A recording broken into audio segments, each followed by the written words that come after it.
ನಮಸ್ಕಾರ ವೀಕ್ಷಕರೇ, ನಿಮ್ಮ ಮನೆಯ ಮುಖ್ಯ ದ್ವಾರಕ್ಕೆ ಈ ಮರದ ಬೇರನ್ನು ಒಮ್ಮೆ ಕಟ್ಟಿದರೆ ಸಾಕು. ಹಣದ ದೇವತೆ ಮಹಾಲಕ್ಷ್ಮಿ ತಾಯಿ ಸಮೇತ ಮುಕ್ಕೋಟಿ ದೇವತೆಗಳ ರಕ್ಷಣೆ ನಿಮಗೆ ಸಿಗುತ್ತೆ. ನಿಮ್ಮ ಮನೆಯಲ್ಲಿ ಆ ಕ್ಷಣದಿಂದ ಅಪಾರ ಧನಾಗಮನ ಪ್ರಾರಂಭವಾಗುತ್ತೆ. ಒಮ್ಮೆ ನಿಮ್ಮ ಮನೆಯ ಮುಖ್ಯ ದ್ವಾರದ ಹೊಸ್ತಿಲಿಗೆ ಈ ಮರದ ಬೇರನ್ನು ಕಟ್ಟಿದರೆ ಸಾಕು. ಬೇರಿನ ಕೆಳಗಡೆ ಕುಟುಂಬದ ಎಲ್ಲ ಸದಸ್ಯರು ತಿರುಗಾಡುತ್ತಿದ್ದಂತೆಯೇ ಅವರ ಎಲ್ಲ ಕಷ್ಟ ನಷ್ಟಗಳು ದೂರವಾಗುತ್ತದೆ. ಅವರು ಬಯಸಿದಂಥ ಅದೃಷ್ಟ ಶ್ರೀಮಂತಿಕೆ ಅವರ ಕಡೆ ಬರುತ್ತೆ. ನಿಮ್ಮ ಜೀವನದಲ್ಲಿ ಬರುತ್ತಾ ಇರುವ ಸಂಕಷ್ಟ ನೋವು ದೂರ ಮಾಡಿ ನಿಮ್ಮ ಅದೃಷ್ಟದ ಬಾಗಿಲು ತೆರೆಯಲು ಎಲ್ಲ ರೀತಿಯ ಸಂಕಷ್ಟಗಳಿಂದ, ದುಃಖಗಳಿಂದ, ಸಮಸ್ಯೆಗಳಿಂದ, ಮುಖ್ಯವಾಗಿ ಹಣಕಾಸಿನ ಸಮಸ್ಯೆಗಳಿಂದ ಮುಕ್ತಿಯನ್ನು ಪಡೆಯಲು ಈ ಮರದ ಬೇರನ್ನು ನೀವು ಕಟ್ಟಲೇಬೇಕು. ಈ ಬೇರನ್ನು ಒಮ್ಮೆ ಕಟ್ಟಿದರೆ ಸಾಕು. ನಂತರ ಗ್ರಹಣದ ಸಂದರ್ಭದಲ್ಲಿ ಮಾತ್ರ ಬದಲಾಯಿಸಬೇಕು. ಗ್ರಹಣ ಬಂದಿಲ್ಲವಾದರೆ 365 ದಿನಗಳವರೆಗೆ ಈ ಬೇರು ನಿಮ್ಮ ಮನೆಗೆ ಸಂಪೂರ್ಣ ರಕ್ಷಣೆಯನ್ನು ಒದಗಿಸುತ್ತದೆ. ಅಷ್ಟೇ ಅಲ್ಲದೆ ಬೇರಿನ ಕೆಳಗಡೆ ತಿರುಗುವ ಎಲ್ಲ ಸದಸ್ಯರ ಸಂಕಷ್ಟಗಳನ್ನು ನಿವಾರಿಸುತ್ತದೆ ಮತ್ತು ಆ ಮನೆಗೆ ಅಪಾರ ಧನಾಗಮನ ಆಗಲು ಪ್ರಾರಂಭವಾಗುತ್ತೆ. ಮನೆಯಲ್ಲಿ ಗ್ರಹಚಾರ ದೋಷ, ವಾಸ್ತುದೋಷ ಇದ್ದರೆ ದೂರವಾಗುತ್ತೆ. ಮನೆಯಲ್ಲಿರುವ ನೆಗೆಟಿವ್ ಅಂದರೆ ನಕಾರಾತ್ಮಕ ಶಕ್ತಿಗಳನ್ನು ಇದು ದೂರ ಮಾಡುತ್ತೆ. ಪಾಸಿಟಿವ್ ಎನರ್ಜಿಯನ್ನು ಮನೆಯ ಕಡೆ ಎಳೆಯುತ್ತದೆ. ಹೀಗಾಗಿ ಒಮ್ಮೆ ಈ ಮರದ ಬೇರನ್ನು ನಿಮ್ಮ ಮನೆಗೆ ಮುಖ್ಯ ದ್ವಾರದ ಹೊಸ್ತಿಲಿನ ಮೇಲೆ ಕಟ್ಟಿದರೆ ಸಾಕು. ಆ ಮನೆಯಲ್ಲಿ ಯಾವುದೇ ಸಮಸ್ಯೆಗಳು ಉದ್ಭವಿಸುವುದಿಲ್ಲ. ಕುಟುಂಬದ ಸದಸ್ಯರು ಎಲ್ಲರೂ ನೆಮ್ಮದಿಯಿಂದ ಖುಷಿಯಿಂದ ಬದುಕಲು ಸಾಧ್ಯವಾಗುತ್ತದೆ. ಅವರ ಎಲ್ಲ ರೀತಿಯ ಸಂಕಷ್ಟಗಳು ದೂರವಾಗುತ್ತೆ. ಈಗಿನ ದಿನಗಳಲ್ಲಿ ಅನೇಕ ಮಂದಿ ಅನೇಕ ರೀತಿಯ ಸಮಸ್ಯೆಯನ್ನು ಎದುರಿಸುತ್ತಿದ್ದಾರೆ. ಮುಖ್ಯವಾಗಿ ಹಣಕಾಸಿನ ಸಮಸ್ಯೆ ಎಲ್ಲರನ್ನ ಕಾಡುತ್ತಿದೆ. ಎಷ್ಟು ಕಷ್ಟಪಟ್ಟು ದುಡಿಮೆ ಮಾಡಿದರೂ ಕೂಡ ದುಡಿದ ದುಡ್ಡು ಖರ್ಚಾಗಿ ಹೋಗುತ್ತಿದೆ. ದಿನದಿಂದ ದಿನಕ್ಕೆ ಅಚಾನಕ್ಕಾಗಿ ಬರುವ ಖರ್ಚುಗಳು ಕೂಡಿಟ್ಟ ದುಡ್ಡನ್ನೆಲ್ಲ ಖಾಲಿ ಮಾಡಿ ಬಿಡುತ್ತೆ. ಹೀಗೆ ದಿನನಿತ್ಯದ ಖರ್ಚು ವೆಚ್ಚಗಳಿಗೆ ಹಣ ಸಾಕಾಗಿದೆ, ಸಾಲದ ಮೊರೆ ಹೋಗ್ತಿದ್ದೀವಿ. ಈ ರೀತಿ ನಂತರ ವಿಪರೀತ ಸಾಲದಿಂದ ರಾತ್ರಿ ಮಲಗಿದರೂ ಕೂಡ ನಿದ್ದೆ ಬಾರದ ಸ್ಥಿತಿಗೆ ತಲುಪುತ್ತವೆ. ಇದು ಒಬ್ಬರ ಕಥೆಯಲ್ಲ, ಸಾಮಾನ್ಯವಾಗಿ ಬಹುತೇಕ ಮಂದಿಯ ಜೀವನದಲ್ಲಿ ಇದೆ. ಈ ರೀತಿ ಆಗುತ್ತಿದೆ. ಹಣಕಾಸಿನ ಉಳಿತಾಯ ಮಾಡುವುದೇ ಕಷ್ಟಕರವಾಗಿದೆ. ಜೊತೆಗೆ ದುಡಿದ ದುಡಿಮೆಯೆಲ್ಲ ಸಾಲ ತೀರಿಸಲು ಸರಿ ಹೋಗುತ್ತಿದೆ. ಹೀಗಿರುವಾಗ ಇನ್ನೇನಾದರೂ ಒಳ್ಳೆಯದಾಗಬೇಕು ಅಂತ ನಾನಾ ರೀತಿ ಪೂಜೆ ಮಾಡಿದರೂ ಕೂಡ ಯಾವುದೇ ರೀತಿ ಒಳಿತಾಗುವುದಿಲ್ಲ.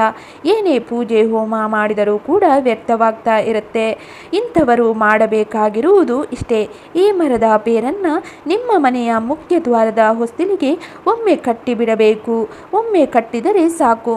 ಆ ದಿನದಿಂದ ನಿಮ್ಮ ಮನೆಯಲ್ಲಿ ಪವಾಡ ಸಂಭವಿಸಲು ಪ್ರಾರಂಭವಾಗುತ್ತೆ. ಅಪಾರ ಧನ ಆಕರ್ಷಣೆ ಪ್ರಾರಂಭವಾಗುತ್ತೆ. ಮನೆ ಮಂದಿಯೆಲ್ಲ ಮಾಡುವ ಉದ್ಯೋಗದಲ್ಲಿ ಅಪಾರವಾದ ಅಭಿವೃದ್ಧಿಯನ್ನು ಮೊದಲ ದಿನದಿಂದ ನೀವು ಗಮನಿಸುತ್ತೀರಿ. ಹಾಗೆ ಖರ್ಚಿನ ಹಾದಿಗಳು ಕಡಿಮೆಯಾಗುತ್ತಾ ನಾನಾ ಮಾರ್ಗಗಳಿಂದ ಹೊಸ ಸಂಪಾದನೆ ಬರಲು ಪ್ರಾರಂಭವಾಗುತ್ತೆ. ಎಲ್ಲದರಲ್ಲಿಯೂ ಯಶಸ್ಸನ್ನ ಗಳಿಸಲು ಸಾಧ್ಯವಾಗುತ್ತೆ. ಹಾಗಾದರೆ ವೀಕ್ಷಕರೇ, ಆ ಬೇರು ಯಾವುದು, ಯಾವ ರೀತಿ ಕಟ್ಟಬೇಕು, ಯಾವ ಮಂತ್ರದ ಉಚ್ಚಾರಣೆ ಜೊತೆಗೆ ಕಟ್ಟಬೇಕು, ಸಂಪೂರ್ಣವಾಗಿ ತಿಳಿಸ್ಕೊಡ್ತೀವಿ. ಪ್ರತಿಯೊಬ್ಬರೂ ಕೊನೆ ತನಕ ನೋಡಿ. ಮೊದಲನೇದಾಗಿ ಹಣಕಾಸಿನ ಸಮಸ್ಯೆಯನ್ನು ನೀವು ಎದುರಿಸುತ್ತಾ ಇದ್ದರೆ ಮಹಾಲಕ್ಷ್ಮಿ ತಾಯಿಯನ್ನ ನೀವು ಪ್ರಾರ್ಥಿಸಿಕೊಳ್ಳಬೇಕು. ತಾಯಿಯನ್ನ ಭಕ್ತಿಯಿಂದ ಪ್ರಾರ್ಥಿಸಿಕೊಂಡು ಕಮೆಂಟ್ ಬಾಕ್ಸ್ನಲ್ಲಿ ಅಮ್ಮ ಮಹಾಲಕ್ಷ್ಮಿ ನಾರಾಯಣ ಸಮೇತನಾಗಿ ನಮ್ಮ ಮನೆಗೆ ಬಾರಮ್ಮ ಅಂತ ಕಮೆಂಟ್ ಮಾಡಿ. ತಕ್ಷಣ ವಿಡಿಯೋವನ್ನು ಲೈಕ್ ಮಾಡಿ ಮಹಾಲಕ್ಷ್ಮಿ ಅಮ್ಮನಿಗೆ ಕೃತಜ್ಞತೆಯನ್ನು ಸಲ್ಲಿಸಿ. ವೀಕ್ಷಕರೇ, ನೀವು ಮಾಡಬೇಕಾಗಿರುವುದು ಇಷ್ಟೇ.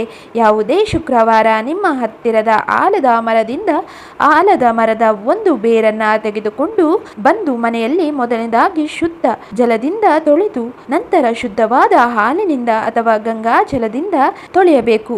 ನಂತರ ಹಳದಿ ಬಣ್ಣದ ಬಟ್ಟೆಯಲ್ಲಿ ಕಟ್ಟಿ ನಂತರ ದೇವರ ಕೋಣೆಯಲ್ಲಿ ಲಕ್ಷ್ಮೀ ದೇವರು ಅಥವಾ ವಿಷ್ಣು ದೇವರ ಫೋಟೋ ಎದುರುಗಡೆ ಇಟ್ಟು ಲಕ್ಷ್ಮೀನಾರಾಯಣ ದೇವರಲ್ಲಿ ಪ್ರಾರ್ಥನೆಯನ್ನ ಮಾಡಬೇಕು.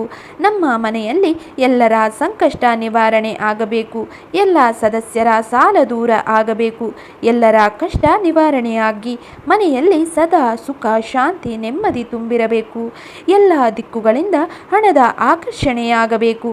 ಮಾಡುವ ಉದ್ಯೋಗ ವ್ಯಾಪಾರದಲ್ಲಿ ಅಭಿವೃದ್ಧಿಯಾಗಬೇಕು.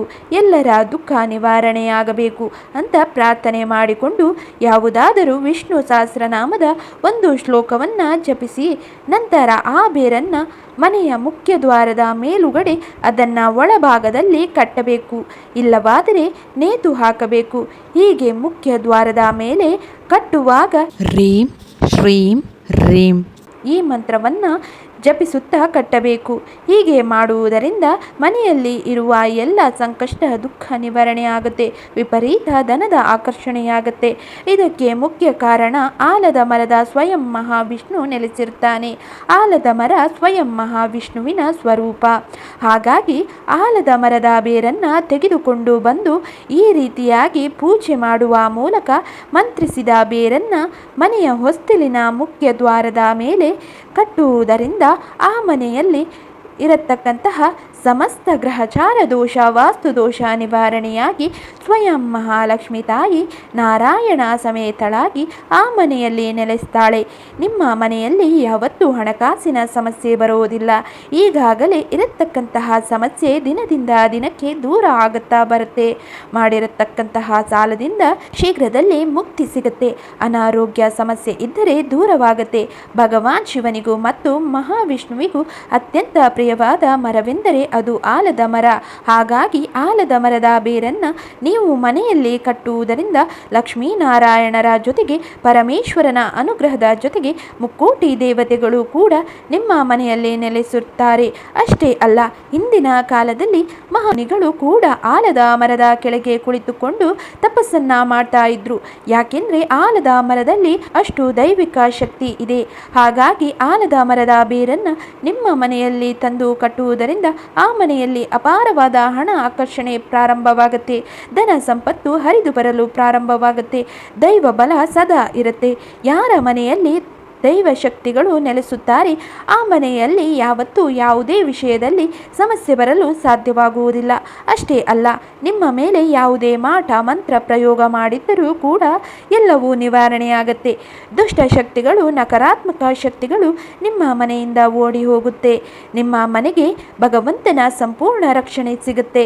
ಇನ್ನು ಯಾವುದೇ ಬುಧವಾರ ಒಂದು ಬಟ್ಟಲಿನಲ್ಲಿ ಸ್ವಲ್ಪ ಜೇನುತುಪ್ಪವನ್ನು ವಿಷ್ಣು ದೇವರಿಗೆ ಅರ್ಪಿಸಿ ಅದನ್ನು ನಿಮ್ಮ ಮನೆಯ ಹೊರಗಡೆ ಅಥವಾ ಒಳಗಡೆ ಇರುವ ಇರುವೆಗಳಿಗೆ ಅರ್ಪಿಸಿದರೆ ನಿಮಗೆ ಸಾಲದ ಸಮಸ್ಯೆಯಿಂದ ಮುಕ್ತಿ ಸಿಗುತ್ತೆ. ಅಪಾರ ಹಣದ ಆಕರ್ಷಣೆ ಪ್ರಾರಂಭವಾಗುತ್ತೆ. ಜೇನುತುಪ್ಪ ಶುಕ್ರನಿಗೆ ಅತ್ಯಂತ ಪ್ರಿಯವಾದ ವಸ್ತು. ಆದ್ದರಿಂದ ಇರುವೆಗಳಿಗೆ ತಿನ್ನಲು ಕೊಡಬೇಕು. ಇದರಿಂದ ಶುಕ್ರನ ಅನುಗ್ರಹದಿಂದ ನಿಮಗೆ ಪ್ರಾಪ್ತಿಯಾಗುತ್ತೆ. ಶುಕ್ರ ಅಂದರೆ ಸಿರಿ ಸಂಪತ್ತು, ಧನ ಸಂಪತ್ತು. ಯಾರಲ್ಲಿ ಶುಕ್ರಬಲ ಇರುತ್ತದೆ ಅವರಿಗೆ ಹಣಕಾಸಿನ ಸಮಸ್ಯೆ ಎಂದು ಬರುವುದಿಲ್ಲ. ಹಣಕಾಸಿನ ವಿಷಯದಲ್ಲಿ ಅವರು ಯಾವಾಗಲೂ ಕುಬೇರನ ಹಾಗೆ ಇರ್ತಾರೆ. ಇನ್ನು ನೀವು ವ್ಯವಹಾರ ಮಾಡುತ್ತಿದ್ದರೆ ಅಂಗಡಿಯಲ್ಲಿ ಒಳ್ಳೆಯ ವ್ಯಾಪಾರ ಆಗಬೇಕೆಂದರೆ 5 ಲಡ್ಡುಗಳನ್ನು ತೆಗೆದುಕೊಂಡು ನಿಮ್ಮ ಅಂಗಡಿಯ ಒಳಭಾಗದಲ್ಲಿ ಒಂದು ಸುತ್ತು ಬಂದು ಗೋಮಾತೆಗೆ ತಿನ್ನಿಸಬೇಕು.